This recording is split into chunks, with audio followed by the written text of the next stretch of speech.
I enjoy designing. I enjoy, building Oracle applications and designing and making it better and connecting with our customers and with all the people that I'm working with. So that makes me happy. So I'm a better mom as a result.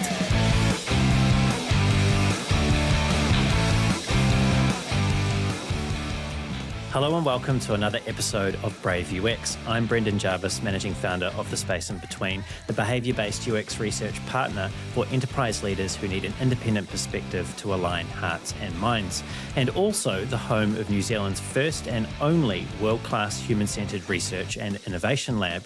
You can find out more about what we do at thespaceinbetween.co.nz. Here on Brave UX, though, it's my job to help you to keep on top of the latest thinking and important issues affecting the fields of UX research, product management, and design.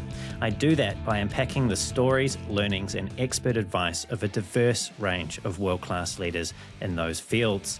My guest today is Aylin Uysal, currently the VP of User Experience for Cloud Applications at Oracle. Aylin is at the forefront of design at one of the tech industry's most established companies, helping its customers to see data in new ways, discover insights, and unlock endless possibilities. During over 2 decades at Oracle, Aylin has held several senior leadership roles, serving previously as Senior Director of User Experience, a Director of Applications User Experience, and as a Senior Manager of HCM User Experience. Before her long-standing tenure at Oracle, Aylin was a valued member of the design team at SAP, where she was a lead designer.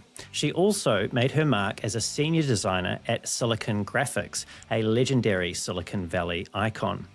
Originally from Turkey, Aylin graduated from Middle East Technical University with a bachelor's in industrial design. She further honed her craft, obtaining a Master of Fine Arts from San Francisco's Academy of Art University. Aylin's influence is not just corporate. She's been celebrated as one of the top 30 influential Turkish-American women by Turk of America. She is a board member of the TUSAID Silicon Valley Network and is credited on 8 US patents. Beyond her love for design and her country of origin, Aylin also serves as an alumni ambassador for the global charity Save the Children, a truly worthy cause. And now she's here with me for this conversation on Brave UX. Aylin, hello, and a very warm welcome to the show. Thank you, and thanks for having me. Super excited. I'm excited to have you too here, Aylin, as well. Been looking forward to this conversation.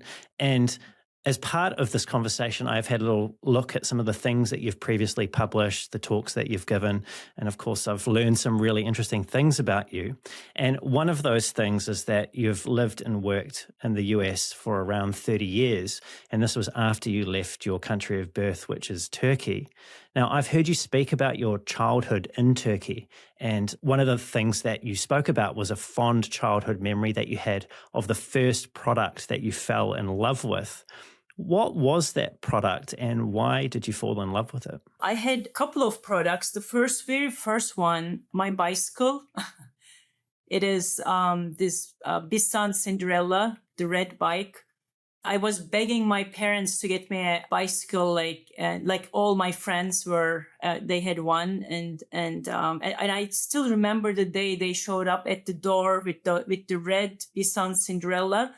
But the unique thing about that bike, it was specifically designed for the girls. Like then I could, I can cycle with my skirts on. I didn't need to wear shorts or, the pants that I felt really cool on it.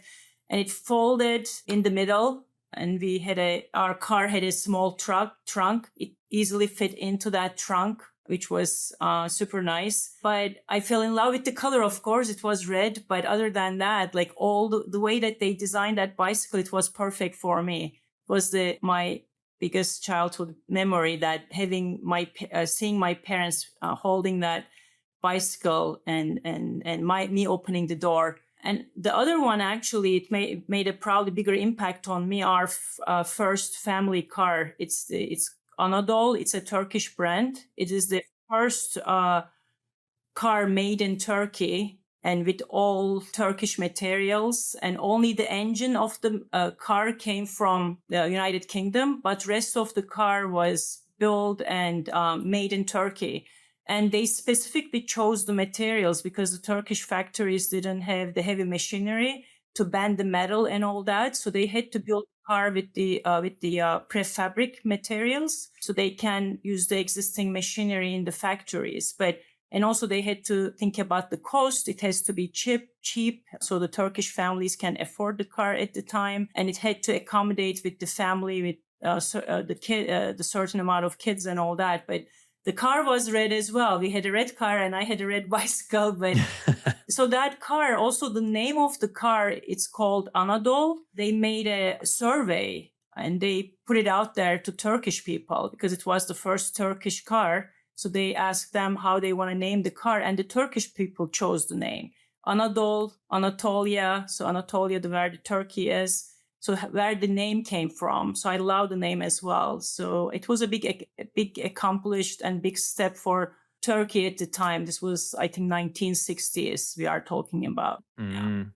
So the Bisan Cinderella and the Anadolu, these two products that had an influence on you, what influence, if any, did they have on your decision to pursue industrial design as a subject, as a career? Well, I mean, for me, the biggest impact is like really them thinking about the user, right? Both bicycle and the car, the user was in the center of that product. Like it was perfect for me. It was perfect for my family, the car and the bicycle. So I was always inspired by those type of products. Like they thought every single detail and with the given boundaries, right? It's not in the car, for example, they could have created an amazing car with the extreme speed and, like Ferrari, they didn't do that. They really look at the user and the population and the situation and at that time in the country, like what these people can afford. Who are we designing for? So yeah, those are like really looking at the products like that made me think about like, wow, who came up with this idea? Why they thought that way? Yeah. Well, let's talk about the country, particularly your memories and your experiences of Turkey before you came to the US. Turkey's clearly a country that's played a very important role in the world for millennia. It sits in a very important geographical location. It's got a rich and long-standing history. And I'm curious to understand that the impression that you get when you return to Turkey now after spending 30 or so years in the US and working in the US, how does it feel or seem to you? How would you compare and contrast it to the Turkey that you left behind? I do go every summer, by the way. Every summer I go back to Turkey because, my family's back there and my heart kind of split into two, right? I love United States and, I love Turkey. It's just, I'm kind of in between. So the Turkey evolved in a way, like when I was in my childhood, everything was Turkish made and it was in an open country, right? Everything had to be produced in Turkey. We haven't really imported anything.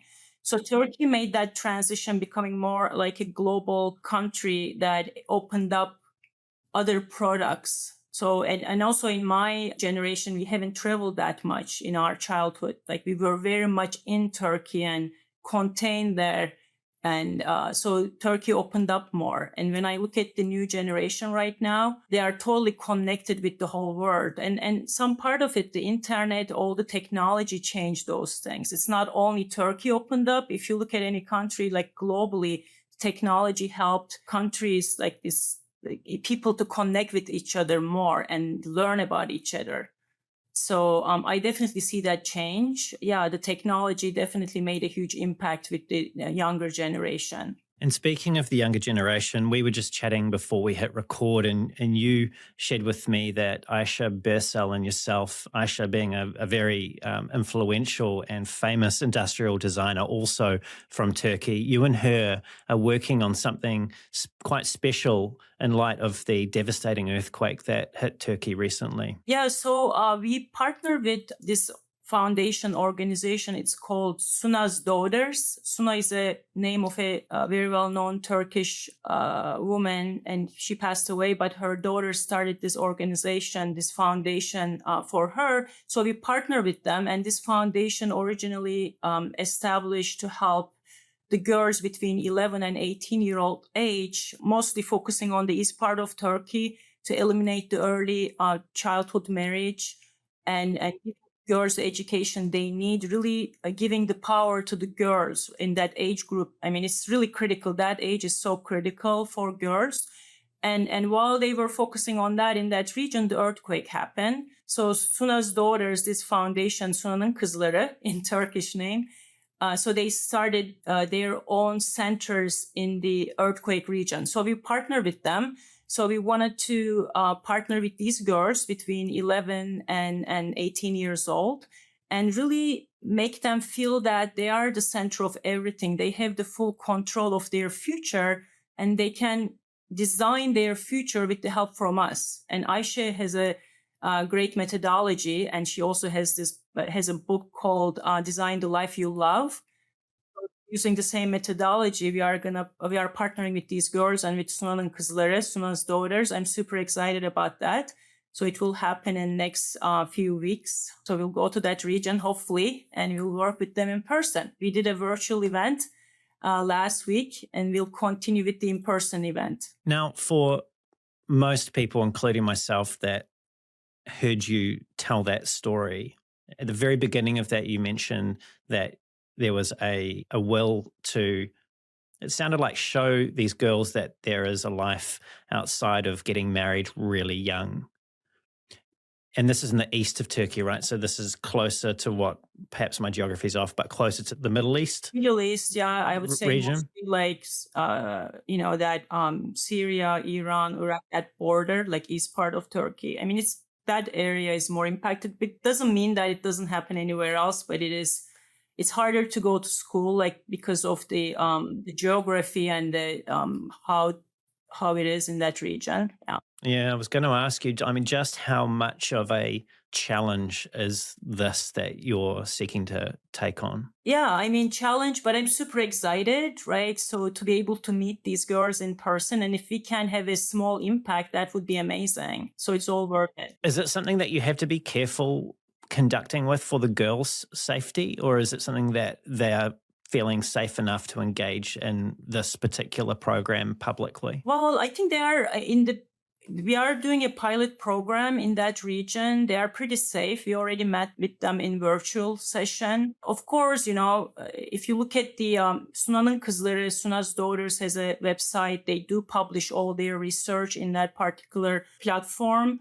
They already did quite a lot of research. Of course, there are concerns with the girls, like girl-centered design. That's what the Suna'nın Kızları is focusing on.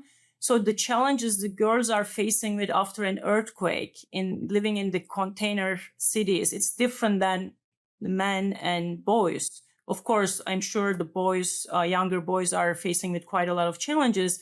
But for girls, it's not as safe as going outside comparing to a boy, right? Even buying the necessary materials, it's not as easy for them. So there's a great actually research done by Suna'nın Kızları. It's published.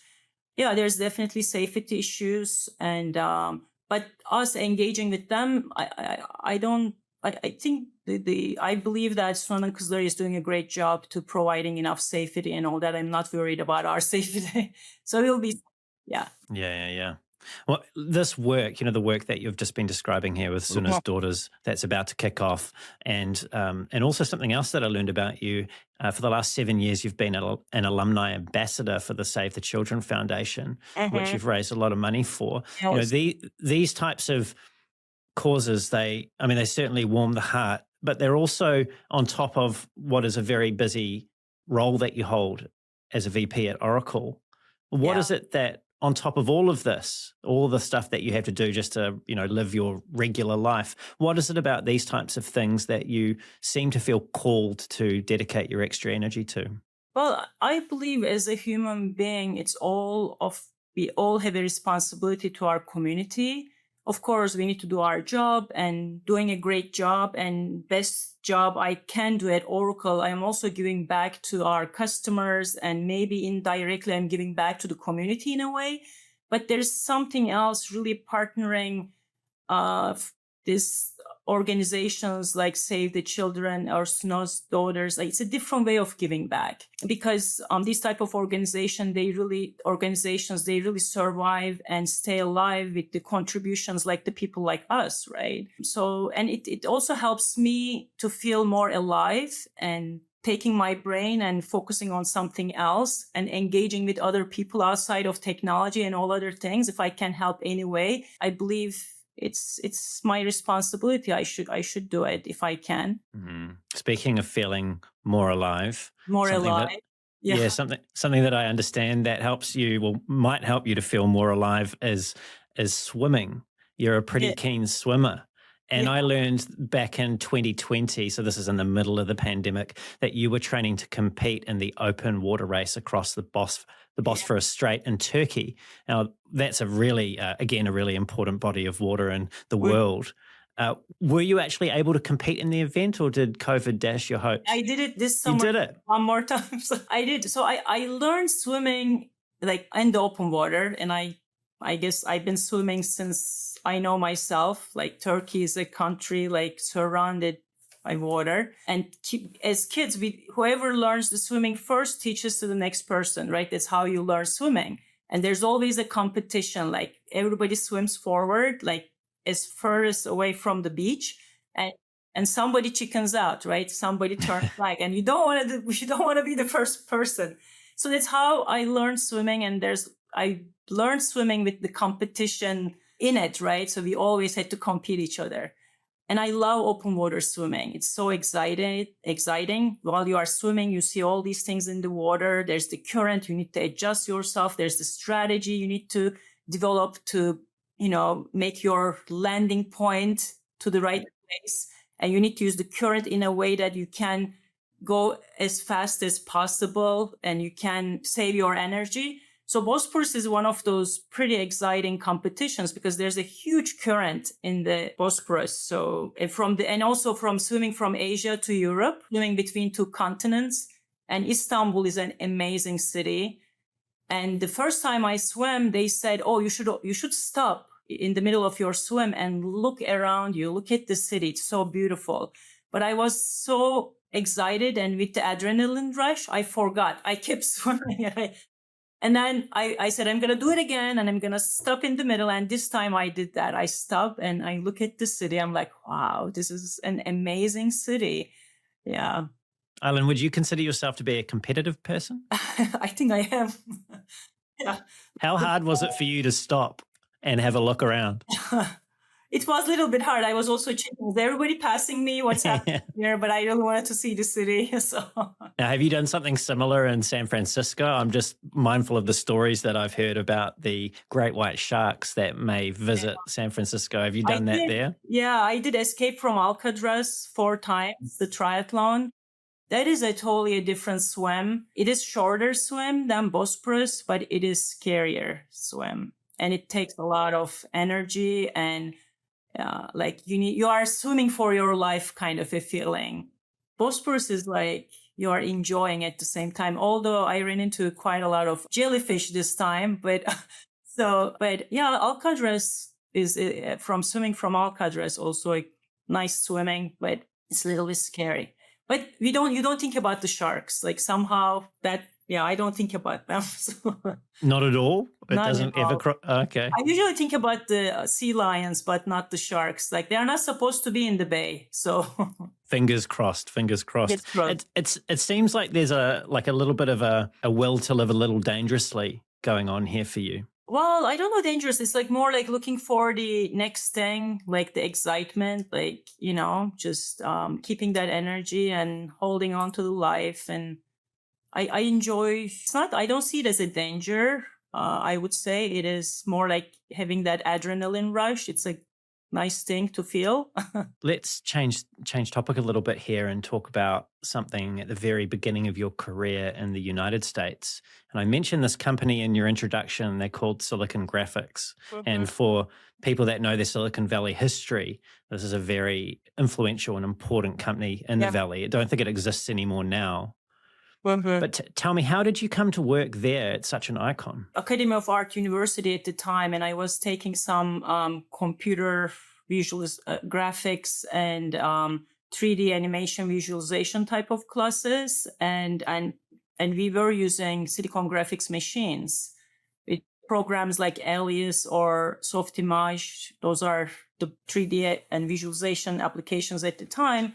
So they were only running on those machines. So we had some guests came from Silicon Graphics to visit our class. And one of the people in the group asked me whether I would like to come and do some work as an in-house artist. So I was like, yeah, I can use the Silicon Graphics machines as much as I can.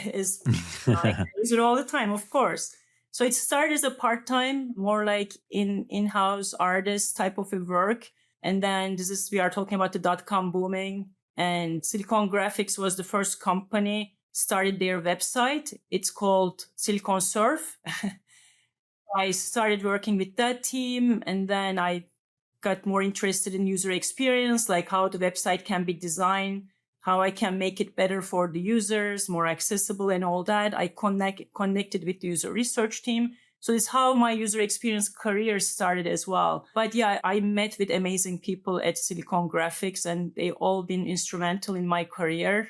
Super smart people. And one of the poster I designed for Silicon Graphics Impact Machine, it's in the Computer Science Museum. I took my son over there to show him the computers and all that. I'm like, this is my poster. It's in the museum. It's in the permanent collection. I was like, wow, I didn't know that. It was so nice seeing my big poster hanging on the Computer Science Museum. It was amazing. It was an amazing feeling. And you reminded me of a thread that I had discussed with Bob Baxley a while back, and it's come up a couple of times actually. And this is the non-attributed nature of design. Like you didn't even know that your design was in the museum. It was a surprise. Yeah, it was a surprise. I didn't even know. But I mean, at the time, we didn't really sign the posters, like didn't have an artist's name, right? Yeah, so right. It was Silicon Graphics, beautiful poster hanging on the wall behind the Silicon Graphics machines, like in the Computer Science Museum. So that was pretty awesome. And my 11-year-old was with me. So I was like, this is me. I made that. Now, my memory might be a little bit off here, but I seem to recall I read a book called The New Thing, maybe 20 years ago, and it discusses how Netscape came about and sort of chronicles the browser wars. I believe there was a character called Jim Clark in the mix there, and I think Jim was the founder, or he was a CEO at SGI. Yes, yeah. Yeah. Did you ever come across, you mentioned you met some wonderful people there. I haven't met him. No, I have not. But so when I was there, I think it was just around that time, Bill Clinton and Al Gore, they came to Silicon Valley, and only company they visited was Silicon Graphics. I mean, it was the company happening. Like we had this beautiful visual simulator room, like you can really feel that. And we opened studios in Hollywood to educate the artists how to use our machines and how to create those amazing visual effects. Like Jurassic Park has been the first one created using the Silicon Graphics machines. It's pretty amazing. I mean, I met with engineers because you need to work with the engineers and the product managers. They are all super smart people. That scene, I'm not sure if it was rendered by Silicon Graphics computers, but that T-Rex still scares me. Even though I know how it was made. Yeah, even in the first movie, actually, they do have a Silicon Graphics machine, and the girl says, "This is Unix. I know how to use this. Linux. Sorry, this is Linux system. I know how to use it." This was the Silicon Graphics machine. Yeah, we kind of take for granted these days, and I'm probably dating myself here, but we take for granted just how much computing power we have at our fingertips. Yeah. And you were talking earlier about going from, art school and being offered to have this role at Silicon Graphics, and just how exciting it was because you'd be able to access the hardware that you could use to do things with. Yeah. I really do take it for granted. I want to talk to you a bit about your early stage at Oracle. You went to Oracle, and then you went to SAP. and you work with one of my previous guests, a gentleman by the name of Daniel Rosenberg. Wow. Daniel's been a pretty influential person in our field as well, and he wrote something about you on your LinkedIn profile back in 2010. Yeah. He said, and I'm paraphrasing here, he said he considered you to be a great designer, one who was both detailed and creative. And it sort of sounded to me like Daniel was almost surprised to find these two qualities in one person at the same time. Is that the same way that you think about yourself as a designer when you were a practicing designer, that you were both detailed and creative? Yeah, as a design leader too, like I spend a lot of time on the details. I mean, some people look at it as, I mean, at your level, do you really need to spend time on the details as much? I believe that devil is in the details, right? So especially in the enterprise applications, like you really need to understand the product, all the details, how this machine works to be able to come up with the best solution, to be creative, because you need to know the details to be able to innovate and create and open up your creative mind. So yeah, I am very detail oriented. I might drive some people crazy sometimes, but yeah, I believe that to build great products, you need to get into the details, regardless of your level. You can be a junior designer, you can be a VP or senior VP. Yeah. And I think it's very typical Oracle too. When I look at our executive leadership at Oracle, like the head of application cloud business, Steven Miranda, like they all come in from the engineering background or the designer background, some of them, but they know Oracle product, like they know the technology, they know what it takes, like they know all the details. And yeah, I mean, you see that it just that culture is in Oracle. Maybe being at Oracle so long that it's just kind of built into my DNA. But or I'm at Oracle because of that reason. It was already in my DNA, and that's why I'm here. Yeah. Yeah, one nature or nurture, I suppose we will never know. Exactly. What you're saying makes a lot of sense. And I'm going to mention Bob again, because when I spoke with Bob, he said that the executive leadership at Apple all has an innate sense of design sensibility. Like they all understand what good design is. And it's similar to what you're saying about Oracle. So it's interesting to understand those parallels in terms of the details at Oracle and the design sensibilities at Apple. You know, Daniel, you worked with him for a while, right? Yeah, and I was wondering, like, what impact did Daniel have on your career? So Dan Rosenberg, he's actually the leader hired me at Oracle. He started the whole UX organization and practice at Oracle applications group. And that was a small team. Actually, the reason I came here, like I was at Silicon Graphics and I really wanted to get into user experience. And I saw an advertising in the Industrial Design magazine, ID magazine, and big one page. It said, Oracle, we wanted to hire the best designers or something like that. But, you know, there's a design advertising from a technology company. I was like, wow, I didn't know about Oracle till that point, not that much. And I was like, wow, a company published a big design ad and they are looking for the best designer. That is the company I wanted to work for, because if they can publish an advertising in a design magazine, that means that they value design and designers. So, and that was Dan Rosenberg published that advertising. So I started at Oracle, and while I was in here, I had my first child, and he was around 3 years old at the time. And Oracle we decided to open a design practice in India, which we didn't have till that point. And then asked me whether I wanted to go and, you know, investigate and see what's happening, what's out there in Hyderabad and Bangalore. And I had another designer colleague here, so both of us. And I had a 3-year-old. I'm like, oh, I don't know, like my son, like, can I leave him alone? He's only 3 years old. It's the other part of the world. And then Dan said, you know, Aylin, when your son, when he grew up, he's going to appreciate all the amazing work you are doing and you have done. And he's going to be very proud of you. And so you should go for it. And that really made a huge impact on me. And it's really important having design leaders, male design leaders like Dan, to say that to a woman. I was at the beginning of my career. I was a designer, not a design leader at the time. So I took it by heart. I mean, that really had a huge impact on me. I realized, you know, I can still be a great mom, but at the same time, I can still build my career. That doesn't mean that I'm leaving my child behind or it's bad for my child. Actually, it's a great example for my child, especially for a male child. So when he grows up, he can support his wife and the woman around him. So yeah, I think that was a great lesson from Dan to me, and I really appreciate for his support at the time. Yeah. And this is why it's so important for people such as yourselves and Ayse to do what you're doing in Turkey with these girls, right? With these girls that haven't necessarily been shown what you can make of a life unless they are there to meet people like yourselves. Yeah, exactly. Leading by example, really encouraging, especially for the younger generation, younger women, having examples and helping them. And actually, it plays it makes a bigger impact if it is coming from your male colleague. And it happened to me a couple of times in my career. And yeah, when I look back, yeah, it really makes a huge impact, and it really helps you. I'm probably of that generation of men who is more engaged in their children's lives. And I certainly have felt when I've been too busy at work or I haven't quite got my balance right, I've felt it's probably less about guilt and more about a sense of loss, like I'm missing out on something in terms of my own son's life. He's just turned 5 and started school. How do you know throughout your career, how have you known whether or not you've taken work too far or that you've fallen out of balance with what you feel your family, your children need? Well, I mean, sometimes I do. Yeah, I mean, I take the work to home.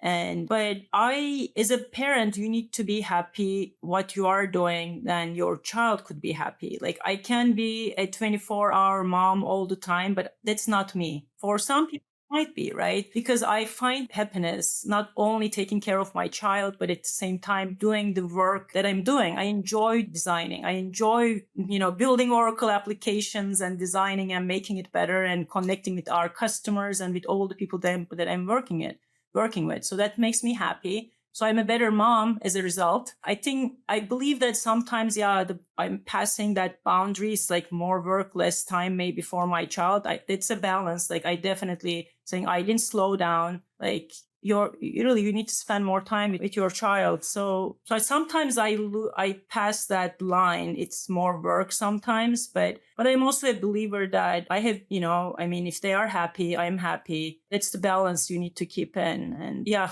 it is hard. Yeah, isn't it? It is hard, especially when the demands on our time aren't always clear and known. It's when things get busy, they can just get busy really quickly, and you do have to deal with that. I suppose that boundaries, right? This is the time that I'm spending with my kids, right? So that's it. There shouldn't be any work at that time. It's just him and I, and that's it. So if you can set those boundaries and without disruptions from work, and you can have 100% quality time with your child, and do both, I guess. You know what the trick is with that? Do you have a trick? Yeah, the trick is to have that 100% quality time is to leave your devices in another room. That's true. True. Yeah. I'm good at that, actually. Yeah. That's a healthy thing to do. Hey, just coming back to something you were saying earlier about Dan publishing that ad that you saw, which then led to you going to work at Oracle. Now, Oracle's a company that was founded, for people who don't know, way back in time in 1977, which that's not that long ago, right? But that makes it quite an old tech company as far as a surviving tech company in the Valley. And it's been designing software since before it probably had people working in the company called designers. So in the time that you've been there, how have you seen Oracle's posture or view on design shift? Yeah, I mean, like any other, if you think about other companies at Oracle's age, we all went through a transformation, right? I mean, the biggest transformation started with, I guess, the iPhone. That changed the whole practice, I would say. And first it started with the consumer applications, and then the users realized I don't need to deal with this unusable applications in my daily work as well. I want the same quality when I do my work. So it definitely, that has a huge impact. And Oracle is one of those companies, it's very good at transforming itself, like continuously changing and adjusting and keeping up. and trying to make itself better. So I guess that's one of the reasons I've been here quite some time since I came back from SAP, because there's not any dull moment at Oracle. And 5 years ago, also a new SVP of design joined Oracle, and he's an amazing person, and he definitely made a huge culture change and really pushing Oracle to more design-driven company. And definitely both Hilal Cooperman and Jenny Lam made a huge impact. And I can definitely see that because I have been before and after.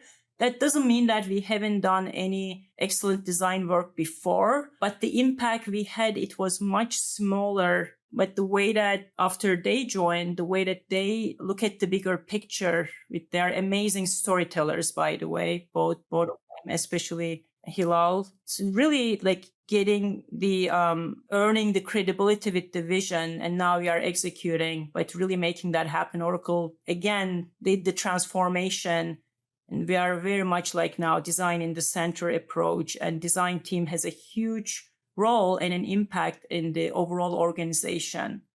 Yeah. I mean, we are, as I said, Oracle is great at realizing, okay, something is not right. And then let's transform and let's adjust ourselves. We are very good at that as a company. And words like transform, transformation, putting the user at the center, design having impact, these are things that they sound really good and they are really good when they happen. But some people aren't fortunate enough to find themselves working in organizations like you've just described, where that's actually become a reality. And you were there before these new leaders came on board, and you talked about the cultural transformation. Again, that's another word that we throw out, cultural transformation. But getting down to tangibility here, what is it that you saw significantly change to enable that to happen? Was it all driven from within the design organization, or was there a role played by executive C-suite leadership as well? Of course, at the leadership level too. I mean, we all know Oracle founded by Larry Ellison, and he's also amazing.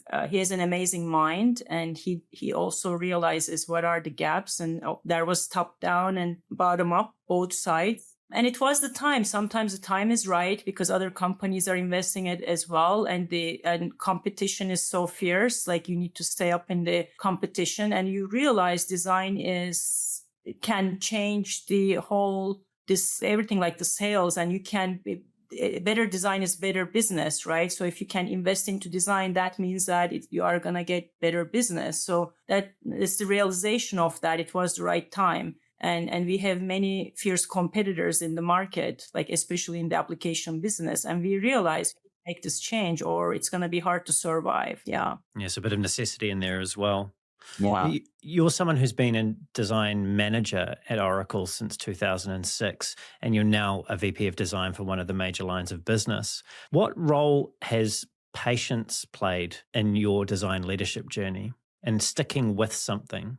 Well, what patience played. So first of all, you need your patience with like sticking with the quality, not sacrificing, right? So it pays at the end. Sometimes you can say, okay, we'll just let it go, but just keep picking your battles. But one thing you cannot sacrifice, like what is the problem we are trying to solve? What is the impact on the user? And really not sacrificing that quality, and be patient. And you have your vision, you set it up, but how to get there without sacrificing that quality with the patience, like maybe small steps. But once you have that vision, once you have that aspirational direction, then you'll get there. You are not going to get there in one release, right? This is going to take multiple releases. It's especially in enterprise. It's important comparing to maybe consumer space. Like you deliver something that release next day, it's in your users are already using it. It's different in enterprise, right? We do release something, and after a few releases, our customers take it and start using it. So there's a lag, and they also change things. So you need to create the vision and say, this is where we wanted to get there and how we are going to get there, and be patient and don't let go. That's your vision. We'll get there. Be patient. Don't sacrifice the quality. Don't sacrifice your goal, right? And small steps, but you'll get there. Yes, it sounds like you don't know what you shouldn't let go of, and then also know what you need to let go of in order to get to where you need to get to. Yeah. I just want to give people a bit of context for Oracle, just a sense of just how large the business is. So it has around 430,000 customers, over 175 countries, and there are 25,000 partner organizations involved in the mix here. And it has around about 137,000 employees back in 2019 at least, right? So this is a large, very, very large company. As someone who plays a very senior role in design at Oracle, does that scale, just that massive scale, does that ever intimidate you? Does it ever seem like there's just so much at stake here with what we're doing? Well, I mean, of course, there's a lot, right? But everything is like you need to strategize and pick the right place to focus on and prioritize, right? What are the most important things as a UX design leader or design organization we need to focus on? Maybe it's not that big. It's maybe a small piece, but it's going to have a huge impact at the end. So really identifying those points and focusing on those. Otherwise, it's huge, right? I mean, the product line that I'm supporting, my team is working on human capital management. So HR, human resources types of applications. It deals with all person data, right? Employment and person data from the day you hire the employee till they leave your company. It's huge. It's a big portfolio. So, I mean, there's no way we can just address everything at once. But what are the most important problems that we need to focus on as a design organization? At the end, it's going to have a huge impact on our user base. I mean, in HCM only, we have 45 million users. It's kind of a consumer space. It's just like 45 million users. Wow. So, I mean, we have big customers with many users. So, yeah. Well, picking up on that, this realm of B2B software, enterprise software, it's not often, possibly unfairly, it's often thought of as not being as well designed as those consumer applications, right? And about this, you've said something previously, and I just want to quote you now. You've said, enterprise software is just software. Why can't it be as simple and delightful as consumer applications? Enterprise users are human too. So my question is, why can't it be as simple and delightful as consumer applications? Yeah.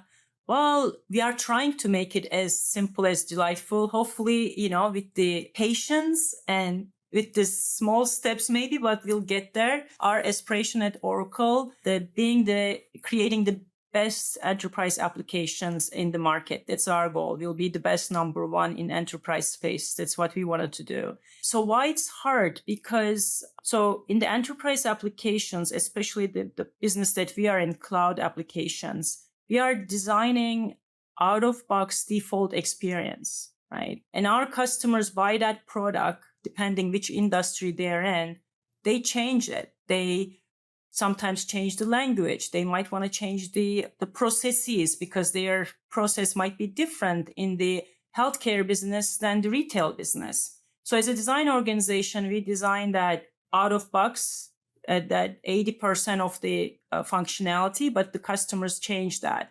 So it's hard. You need to plan for it. You need to think about the extensibility. It's not only what the user is personalized, but the in-between group who takes the product and they need to deploy it into their company. So it goes through that channel too.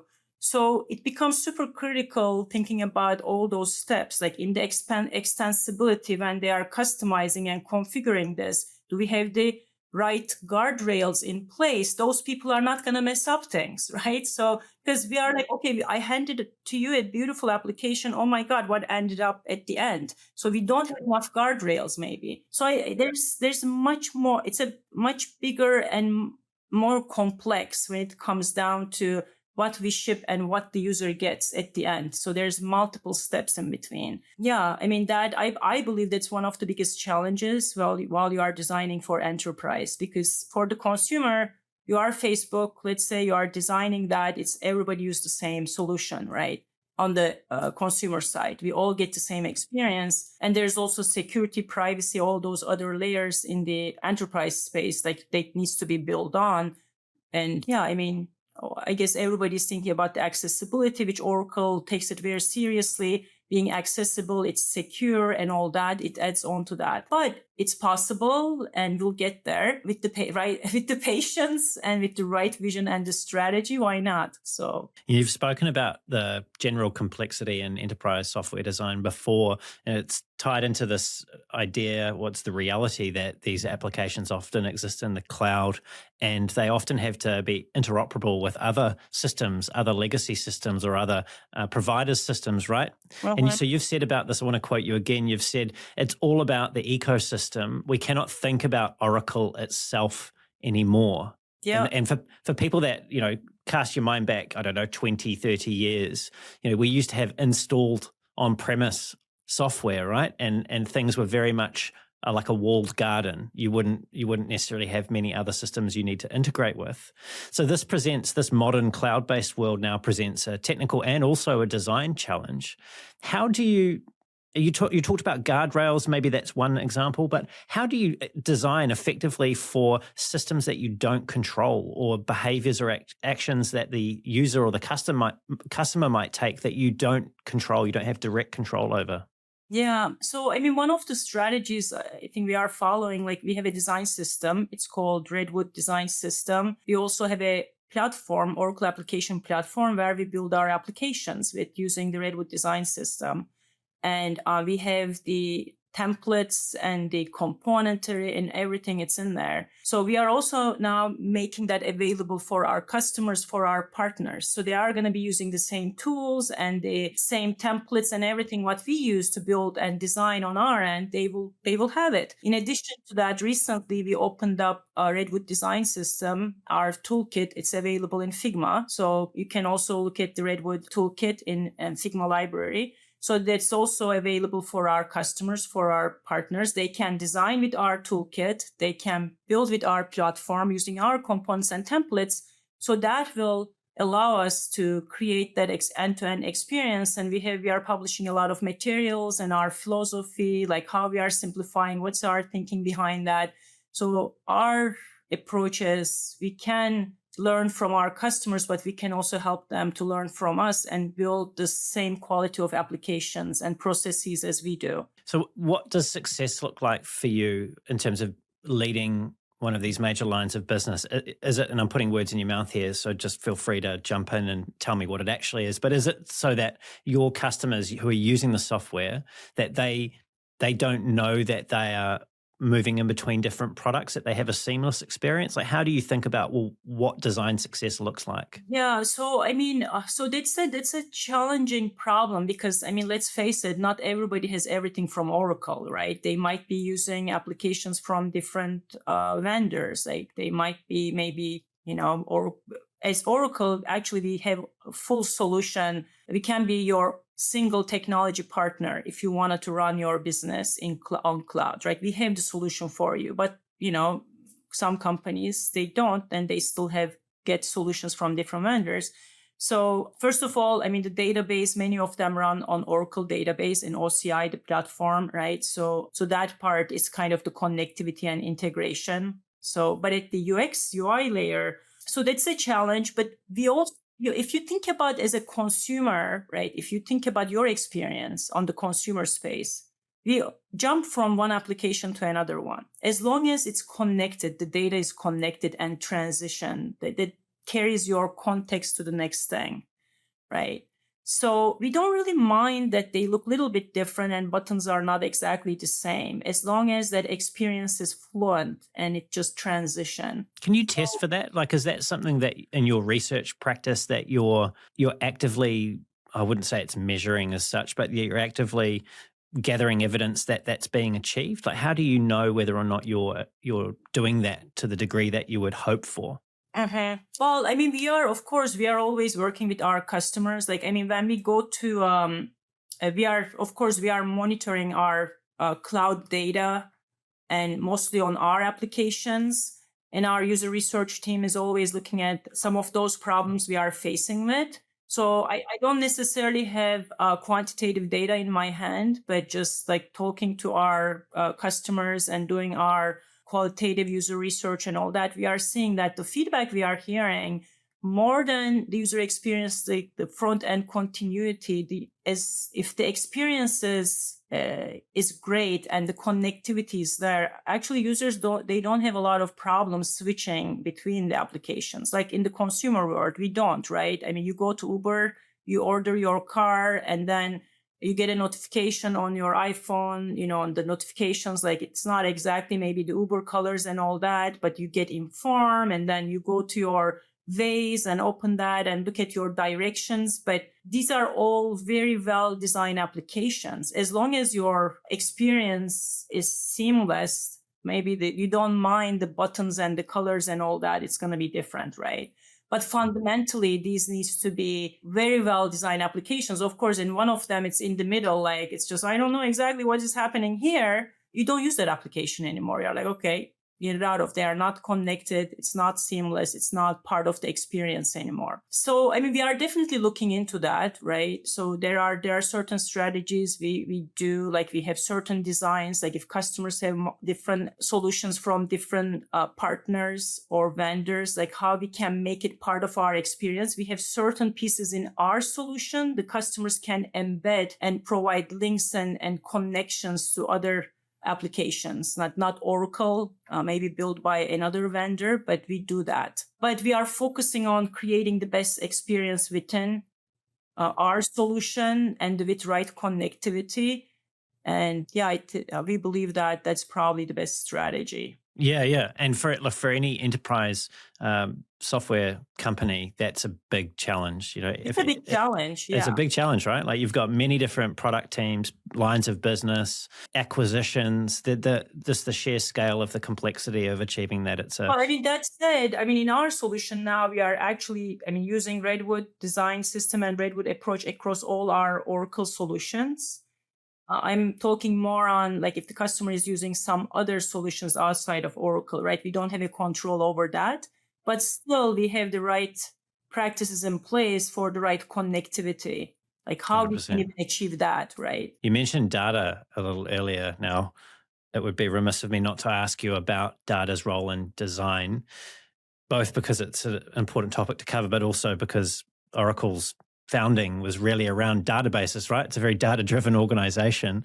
What role does data play, or what influence does it have on the way in which you do shape your designs, given how large your customer base is? Well, it plays a huge role. I mean, data, I guess, in different levels, right? Data is from our user base. Like, of course, privacy, we don't see, the users' names or anything, but you see the usage data or how they are completing their task, where they are failures. So we learned quite a lot from the cloud data, so we can make our solutions even better, but also giving the right information to the user so they can achieve their tasks in a way that they have more knowledge. And sometimes we are, just letting them know, do you want to do that kind of a thing? Like really looking at the data, looking at the usage patterns, and really guiding the user into the right direction. So data is like so important, right? I mean, it's the future. Everybody, as you look at any company, everybody is looking at focusing on the data and how we can use it the best way. Yeah. You once said, and this was in reference to the use of data within the design org. This is a very short quote. You said, we basically tear down the product. Yes. Now, that sounds a little scary, right? Like that's like we're just going to get stuck in here and figure out where all the issues are. Just how thick-skinned do the designers in your org and perhaps also their cross-functional peers need to be when it comes to looking at the performance of the design of the system as a whole? Yeah, I mean, we do have a dedicated user research team, right? So we worked on different levels. Of course, we look at initially more doing customer site visits, really observing the user, like in the user-centered design, the first step, right? You really need to understand your users, but throughout, like looking at the cloud data, but also testing our designs, more collecting the quantitative data, like the benchmarking, what we designed, and the next release, did we hit that mark? So we have a great user research team, and yeah, they are doing an amazing job letting us informed and in different levels. But yeah, I mean, in that particular comment, like we tear down, yes, we practically pull it apart, the whole experience, because it wasn't really working. And we said, okay, we need to look at it, how we can simplify it. You really need to pull it apart and really identify the things, what is working and what's not. Do we really need it? And then putting it back together, and also looking at your data, cloud data, how it's been used, what are those usage patterns from our user base. So when we are putting it together, we are doing the right thing, right? So, yeah. I'm not sure if this is a fair label. It's more of a question than a label, actually. But would you say that Oracle is a sales-driven organization? Maybe in the old days, that's changed quite a lot. I mean, every company sales plays a huge role, of course. But I would say Oracle, especially the area cloud application space that I am in, I don't think it's sales driven. It's very much customer focused and I would say customer driven. Like in the space that I am in, our executive vice president responsible for human capital management, in every presentation he has, like, this is all the, like, this many requests from the customers that's been, because we have a customer connect, the customers can report their needs. And he's very proud that this much of it we address. It's very much customer focused, what customers need. And that used to be maybe sales driven in the old days, but I would say it's very much customer in the center, customer driven. And then the product team and the research is super important. And of course, sales too. Yeah. Well, I'm curious about this because there's a reality in enterprise software that the customer, the person buying the software, procuring the software, isn't always the same person that uses the software. And I know this is something that you've previously spoken about, that it's really important to get these experiences right, not just from the sales point of view with the customer, but also for the day-to-day usage for users. So how do you calibrate or do the dance with the other departments that have a role to play in aligning? I don't know if aligning is the right word, but how do you do this so that you actually have a better shot of delivering and designing software that's great to use as much as it is great to sell? Yeah, I mean, that's a great point you made, right? I mean, it takes the whole village. I mean, definitely sales team has a huge information because they're out there on the field and trying to sell the product, talking to potential customers and coming back with their data saying that, hey, these are the things we are continuously getting the same feedback. This is not working. It could be user experience and the functionality and all, right? So we definitely look at that data at the end of each quarter, what the sales team is saying. And then your customers, right? We have the customer advisory boards, the customer strategy councils, and we attend to that. And they're also providing their feedback. So they play a huge role, and we share our designs and our, direction with the customers, and we get that feedback. And product management, or of course the engineering, they are like, okay, we cannot build this, not in this time frame. It's not, everything is possible, but not in this time frame. So you need to get that data. So, I mean, the designer, so it takes the whole village, and you need to balance it out. And of course, the priorities and how long it's going to take. But that's our vision. We set that as a team, and we can adjust certain things on that vision depending how the market is changing, how the world is changing. I mean, like now with AI, like the generative AI and all that, like the last 5-6 months, like that's all people are talking about.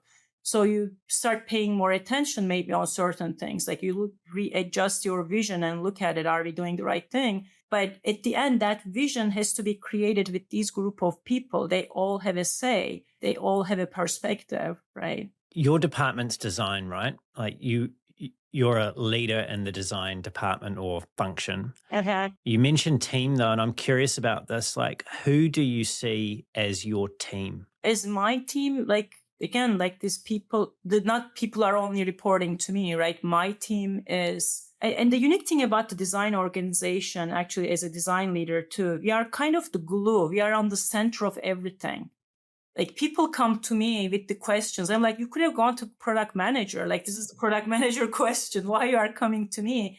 But because we sit on the center of everything, we kind of see everything, right? So because we need to talk all these people to come up with the simplest, the best experience for our customers, that the thing that we say consumer grade plus experience that we wanted to create. You need to talk all these people and visualize that for everybody.